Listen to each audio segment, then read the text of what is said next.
প্রিয় দর্শক, সবাইকে স্বাগত জানাচ্ছি। আশা করি ভালো আছেন। আজকে বাংলাদেশের সবচেয়ে যে আলোচিত রাজনৈতিক প্রশ্ন সেটা হলো আওয়ামী লীগের ভবিষ্যৎ কি। কেন এখনো তাদের রাজনৈতিক কার্যক্রমের উপর থাকা নিষেধাজ্ঞা পুরোপুরি তুলে নেওয়া হয়নি। আর এই পরিস্থিতিতে দল, নেতা এবং কর্মী ও সমর্থকদের সামনে কি পথ খোলা আছে। চলুন বাস্তবতা, ইতিহাস এবং ভবিষ্যৎ এ নিয়ে কিছুটা বিশ্লেষণ করব আমি আমার ব্যক্তিগত মতামত নিয়ে। কারণ এই বিষয়ে বিএনপির মহাসচিব কথা বলেছেন, তিনি কিছুটা হিন্ট দিয়েছেন এবং বিভিন্ন সাংবাদিক, বুদ্ধিজীবী তাদের নিজস্ব মতামত ব্যক্ত করেছেন। কিন্তু আমি আমার যতটুকু জ্ঞান রয়েছে সেটার উপরে বিশ্লেষণ করব এই বিষয়টা নিয়ে। আওয়ামী লীগ বাংলাদেশের সবচেয়ে পুরনো রাজনৈতিক দল এবং ঐতিহাসিক দল। দেশের স্বাধীনতা সংগ্রাম থেকে শুরু করে রাষ্ট্রের যে কল্যাণমুখ অনেক কর্মকাণ্ড তারা সাধন করেছেন, সাথে সাথে তার বদনামও রয়েছে। বর্তমানে যে নতুন বিএনপি সরকার গঠিত হয়েছে, সে সরকারের বয়স খুব একটা বেশি হয়নি, 1 মাসের উপরে হয়েছে। তাদের অবস্থান ইউনূস সরকারের মতোই। তারা যে আওয়ামী লীগের কার্যক্রম নিষিদ্ধ করেছিল সেটা এখনো বহাল রেখেছেন এবং সীমাবদ্ধ রেখেছেন। এবং বিভিন্ন মামলায় আওয়ামী লীগের যে নেতাকর্মীরা রয়েছে কেউ কেউ জামিন পাচ্ছেন, আবার কাউকে বিরুদ্ধে নতুন করে মামলা দেওয়া হচ্ছে। তো খুব একটা যে পরিবর্তন হয়েছে এই সরকারের আমলে বা ইউনূস সরকার থেকে, আমরা মোটা দাগে সেটা খুব একটা দেখতে পাই না।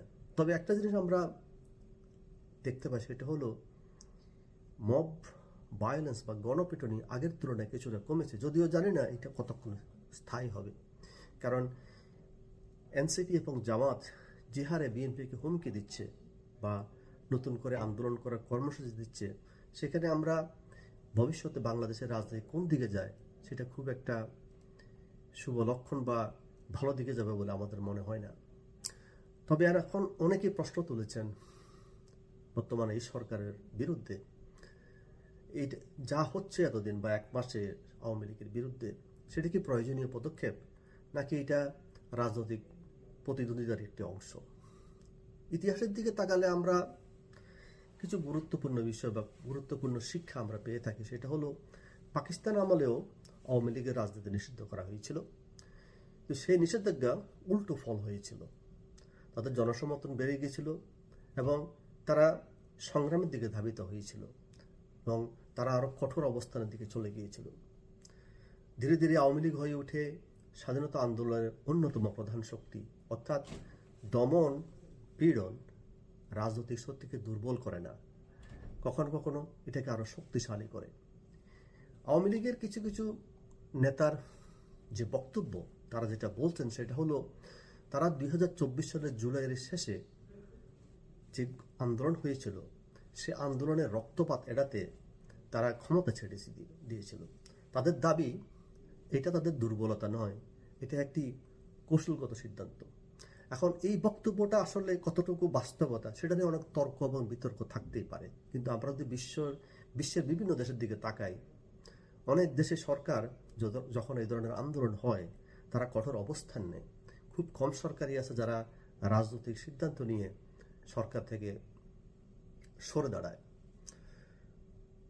এবং আওয়ামী লীগের যে নেতারা যে আরো অভিযোগ করছে সেটা হলো, বর্তমানে যে গ্রেপ্তার, মামলা এবং সহিংসতার মাধ্যমে তাদেরকে রাজনৈতিকভাবে দমিয়ে রাখার আপ্রাণ চেষ্টা করা হচ্ছে, যেটা করা হয়েছিল ইউনূস সরকারের সময়। সুতরাং তাদের এই অভিযোগ খুব একটা পরিবর্তন সাধিত হয়েছে বলে আমার মনে হয় না।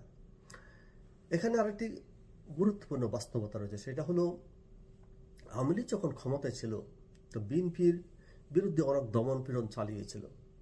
বিভিন্ন চাপ, মামলা এবং রাজনৈতিক সীমাবদ্ধতার মধ্যেও তাদের জনসমর্থন পুরোপুরি হারিয়ে যায়নি। এর থেকে এটাই প্রমাণিত হয় যে বাংলাদেশের বড় রাজনৈতিক দলগুলোকে দীর্ঘমেয়াদী দমিয়ে রাখা অত সহজ নয়। তাই যদি হতো তাহলে বিএনপি বা জামাতের চিহ্ন বাংলাদেশে থাকতো না। এখন বর্তমান সরকার যদি একই পথে হাঁটে, যেটা দমন পীড়ন, মামলা হামলা, নির্বিচারে গ্রেপ্তার, ইতিহাস বলছে তার ফলাফল প্রত্যাশার মতো নাও হতে পারে। কারণ বিএনপি 16 এবং 17 বছর ক্ষমতার বাইরে থেকে যে দমন পীড়নের বা যে চাপের সম্মুখীন হয়েছিল তাদের সেই চাপ তারা পরাভূত করে বর্তমান ক্ষমা অধিষ্ঠিত হয়েছেন এবং আওয়ামী লীগের বিরুদ্ধে সেই একই কাজটি ঘটবে। বাস্তবতা হলো বাংলাদেশের রাজনীতিতে আওয়ামী লীগ এবং বিএনপি এই দুই দলই দীর্ঘদিন প্রভাবশালী হয়ে থাকবে। তারা অন্তত এই বাংলাদেশে 50 থেকে আরও 100 বছর তাদের প্রভাব থাকবে, তারা শাসন করবে until the new force come with their commitment and strategy. যদি নতুন একটা রাজনৈতিক শক্তি বা দল যারা গণতান্ত্রিক, মূল্যবোধ ভিত্তিক এবং সহনশীল একটা অবস্থান সমাজে তৈরি করতে না পারবে, ততদিন বাংলাদেশে বিএনপি এবং আওয়ামী লীগ তাদের প্রভাব নিয়ে রাজনীতি থাকবে, শুধু ক্ষমতার উলট পালট এদিক হবে। এটা ছাড়া আর তেমন একটা পরিবর্তন আমি লক্ষ্য করছি না।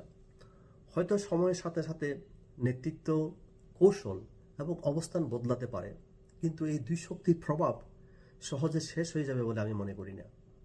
দেশের জন্য সবচেয়ে গুরুত্বপূর্ণ হলো সংঘাত নয়, বরং একটা সহনশীল অংশগ্রহণমূলক রাজনৈতিক পরিবেশ তৈরি করা, যেখানে সবাইকে সমান অধিকার নিশ্চিত করা, সবাই যেন সুন্দরভাবে রাজনীতি করতে পারে, গণতান্ত্রিক প্রতিষ্ঠানগুলোকে গণতান্ত্রিক পর্যায়ে তাদের কার্যক্রম পরিচালনা করতে পারে এবং বিরোধী দমনকে বা বিরোধী মতকে যেন কোনোভাবেই দমন করা না হয়।